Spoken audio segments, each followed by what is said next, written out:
Do you watch witchy content creators online and wonder if this is their actual job? And if so, how is that possible? I'm answering that question in this video as you come along with me on a day in my life as a full-time witchy business owner. So recently I asked my newsletter subscribers to submit questions for a Q&A video that I'm planning on making. And Amanda asked, so is this, your site, store, podcast, Patreon, etc., your actual livelihood? Like, are you able to sustain your regular life with these things that you create? And how in the world did you make that happen? This is kind of a loaded question, Amanda, so I decided to make a whole video just for this one topic rather than trying to squeeze it into the general Q&A that'll be coming out soon. Amanda also asked about my experience with one particular type of witchy business model that I happen to know can be extremely profitable and can quickly replace or surpass your day job income. So I'm going to save that one for tip number 5 since it isn't for everyone, but if you are curious, I definitely invite you to stay to the end for tip number 5. So first things first, let's start with my response to the overall question, how can we witches make money from our craft? The short answer is, you simply start charging for whatever value it is that you bring to the world through your gifts. And I know, of course, the first step to doing that is to identify what your natural gifts are that you love to do, and just as importantly, to believe that you're worthy and capable of being paid for it. This, in and of itself, is one of the main things that stops magical creative people from getting paid to do what they love. Honestly, I could teach an entire course just on this one tip, and I actually have done so. I used to run a witchy business coaching membership where I taught beginner biz witches everything I knew about starting, running, and scaling a heart-centered business, and confidence was a subject we would return to over and over again. It continues to come up for us, not just at the very beginning, but throughout our entire journey as biz witches. We've grown up in a society where we've been brainwashed to believe that our gifts are not even real, let alone something we're allowed to charge for. And most of us have a lot of deconditioning to do as we heal from that societal trauma and grow into more empowered versions of ourselves along the way. Being a biz witch is not for the faint of heart. We have to be willing to also grow as people as we're growing our business, because that's how magic works.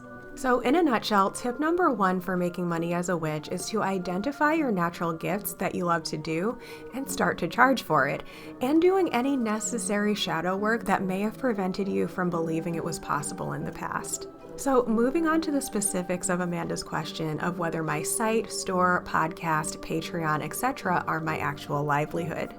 The short answer is yes, they are. And this segues into tip number 2, which is decide what to focus on first.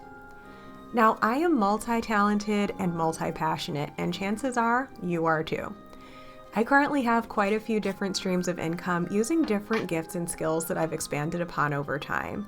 But when you're first starting out, it's really helpful to hone in your focus on just 1 or maybe 2 things to get established. Preferably, if it's more than one thing, those 2 things should at least be related so that it's easy for you to build them together. And yes, if you're unclear on which things to focus on first, you do have full permission to just start with trial and error. There is no shame in that.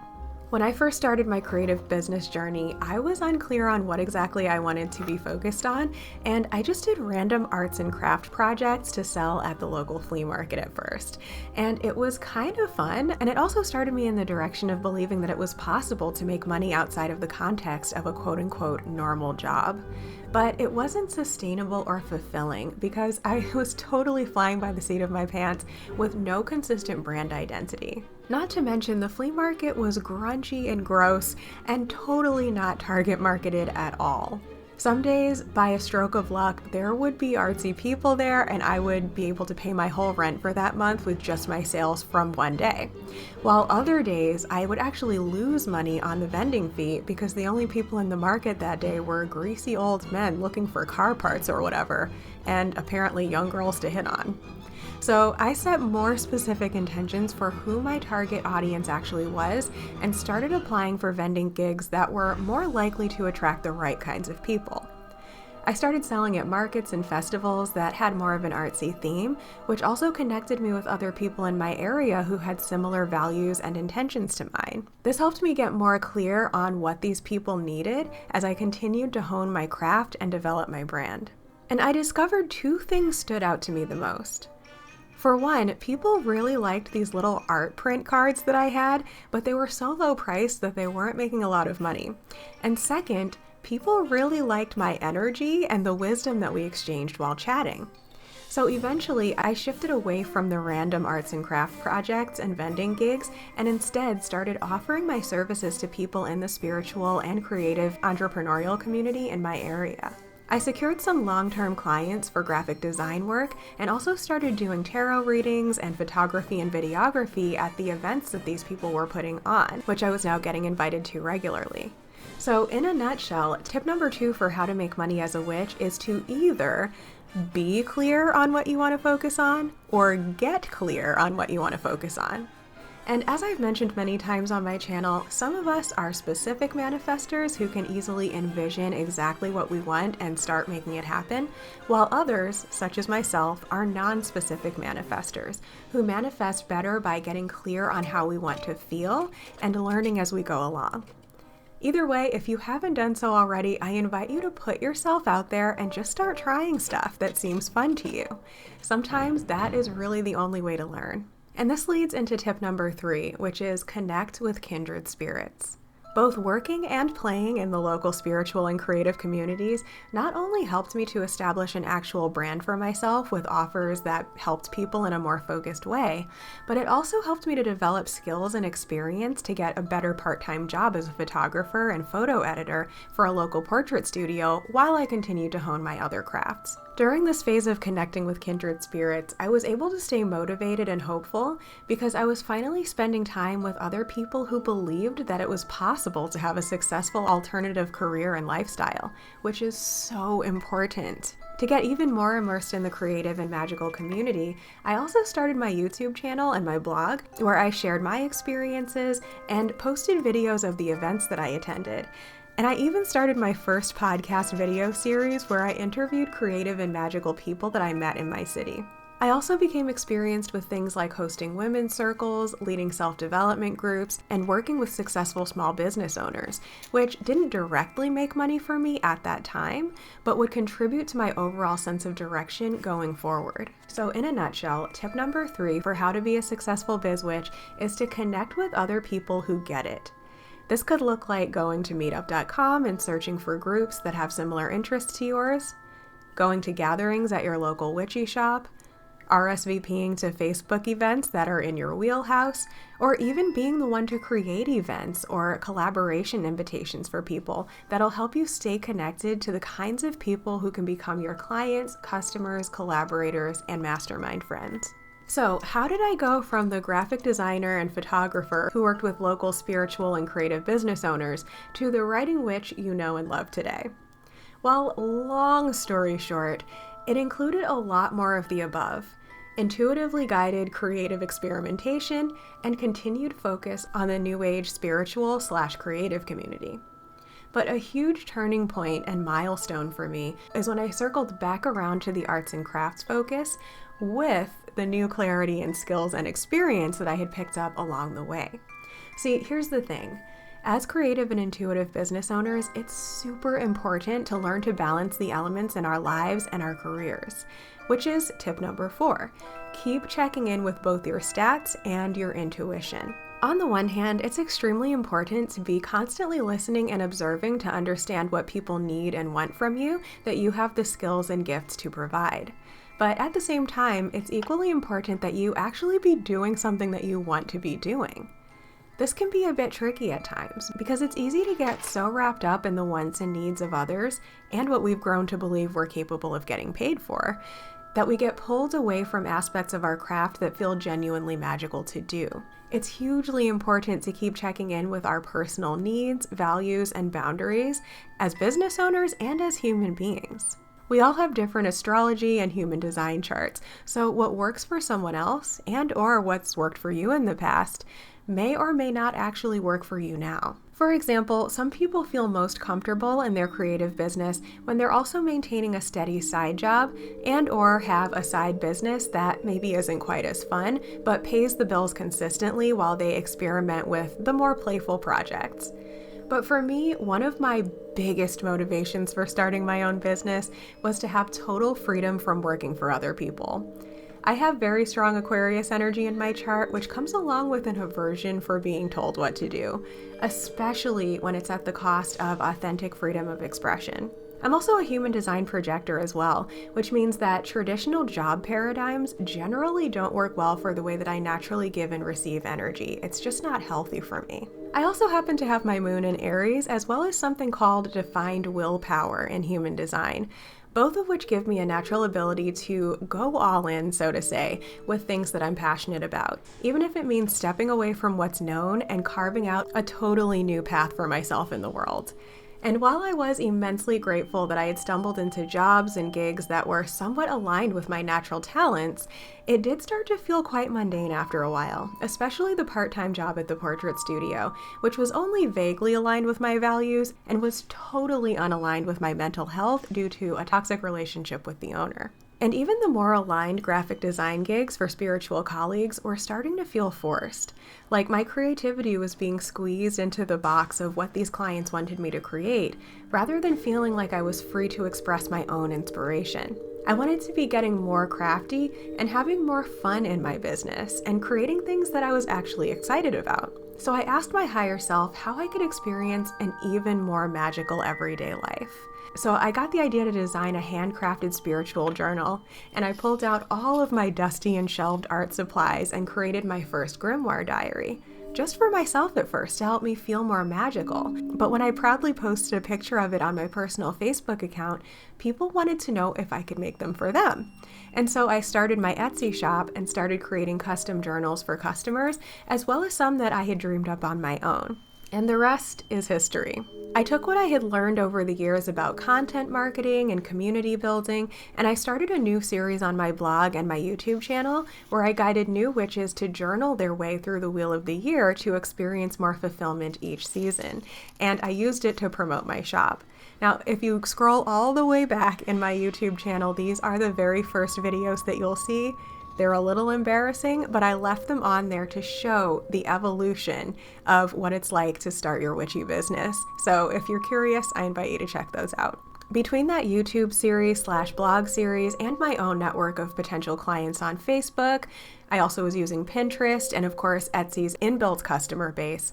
Within a year of starting my shop, I was able to replace my income from the portrait studio and cut back on graphic design gigs. And everything else that I'm doing in my business since then has evolved from there. So in a nutshell, tip number 4 to running a successful witchy business is to combine what you've learned about your community's needs with your own creative inspirations to keep your business feeling aligned and magical. This may or may not mean quitting your day job right away, but always be in the habit of listening to your intuition and your audience to create something greater than the sum of the parts. So I would love to know, are you someone who prefers to have the stability of a regular job on the side? Or are you like me, where your energy is much more healthy when you primarily work for yourself? And if you're not sure yet, what do you think will be most fulfilling for you? I'm so curious. So I invite you to chat with me about that in the comments. And if you're definitely wanting to go full-time in your witchy business, you might really benefit from this last tip, number 5. So there was also a part 2 to Amanda's question where she asked about becoming a professional tarot reader. I'm not going to fully go into depth on that specific career in this video, A, because I know not everyone watching this wants to be a tarot reader, and B, because I do have a course on my website where you can learn how to build your magical business step by step using both strategy and intuition to make it happen, and it works really well for tarot businesses. But I'm going to throw in this bonus tip number 5 about diversifying your income by offering products and services, which includes some of my experience as a professional tarot reader. So as I briefly touched upon earlier, tarot reading is one of the many things that I've offered in my BizWitch journey, and I've also mentioned that I've offered coaching programs. And I will say that those types of service-based businesses were very profitable at the time in my journey when I was passionate about offering them. So especially if your gifts come more in the form of services than products, my course on how to start, run, or scale your business is really going to be helpful for you. So I invite you to check out the link below. That being said, the way we offer services can be totally customized to our natural gifts, our needs, and the needs of our communities. And again, like I said in tips number 1 and 2, it can take some experimentation and exploration to build your confidence and your skill and to come up with your most aligned offers. I first offered tarot readings the old-fashioned way, by bringing my cards with me to parties, events, and vending gigs, and persuading people to get a reading for $5 to $10. It wasn't a particularly profitable or well thought out business plan, but I did get a lot of practice, and I made people in my area aware that if they ever wanted a reading, they could come to me for it. And after doing really helpful readings for my sister over the phone across the country, I also realized that I could offer readings online rather than always having to do them in person. This way, I was able to both expand my client base to people that I knew online who weren't local, and raise my prices since I was more confident in my abilities and able to attract people who were actually looking to pay for intuitive insights rather than just maybe being willing to part with $5 for a fun party trick. The mentorship/teaching aspect of my career started in a similar way. By hosting free or super low-cost women's circles where we did journal prompts together and learned how to work with the moon and the seasons and such. Then I moved that notion online and expanded my reach through that first free online seasonal living course on YouTube to promote my journal shop. The following year, I started working with mentors who convinced me that the best way to scale my business was to turn my seasonal living wisdom into a group coaching program. I also eventually added a business coaching program and a course on how to read divination tools such as tarot cards. It was a huge shift for me from just running a journal shop and doing tarot readings, and it was highly profitable for a few years, surpassing any income that I had ever made while working a regular job. But going back to what I said above in tip number 4, I discovered that yet again, I was getting pulled so much into what other people were telling me I should focus on that I got distracted from my true love of art and free expression. So I rebalanced things once again. I shifted away from hosting live coaching programs and instead channeled all of my wisdom into self-study online courses, guided meditations, and guided journaling adventures that people could do themselves without me having to be there in a live format. I'm actually an introvert and I'm not cut out to be all up in people's business all day, and I had to learn that the hard way from totally burning out. But since having a community is such an important part of my value system, I started my Patreon, where I get to bring kindred spirits together and connect with people and navigate the cyclical living lifestyle together in a way that doesn't permanently force me into the teaching role or take too much time away from my other creative endeavors. And as for tarot readings, I still have them available on my website, but I've changed some of the format of how I'm offering them so that it both provides more value for the client and is administered in a way that feels fun and in flow for me as the reader. And to be honest, I also don't focus as much on promoting the readings because I've learned from experience that I only have the energy to do a handful of readings each month.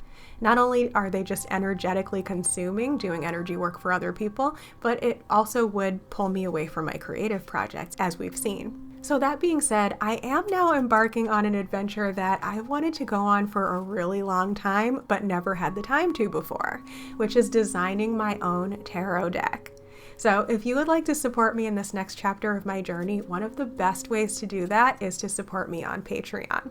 Okay, so in a nutshell, tip number 5 to make money from our craft is gradually/sustainably accumulating multiple streams of income that get to evolve over time to fit your needs, the needs of your community, and just where the market is going. Like I said in tip number 1, I don't recommend trying to do too many things at the very beginning of your BizWitch journey because it can stunt your initial growth and it can feel distracting. But once you've gained experience with what you want and what your audience wants and what you're good at, you can add and or evolve your offers so that you're kind of doing all the things, but in a way that it doesn't feel like you're trying to do too much. And it goes both ways. If you're someone who's normally making products, see if there's a way that you can incorporate services, even if it's in a capacity such as Patreon, that doesn't pull you too much away from your art. Or if you are someone who loves to be offering services, but you also want to make some additional income that you don't have to be showing up live for, maybe make some printables or workbooks or recordings that can also help people using whatever your modality is and sell those as your products. Having a successful witchy business is a unique and personal experience for each of us, and that's why I've interviewed other biz witches about their experience and asked them to share their most empowering tips on running a magical and profitable witchy business. So I invite you to check them out in this playlist right here, where the most recent video is my video with Molly Roberts about how she started and grew her YouTube channel and her art witch business. So I'll see you there.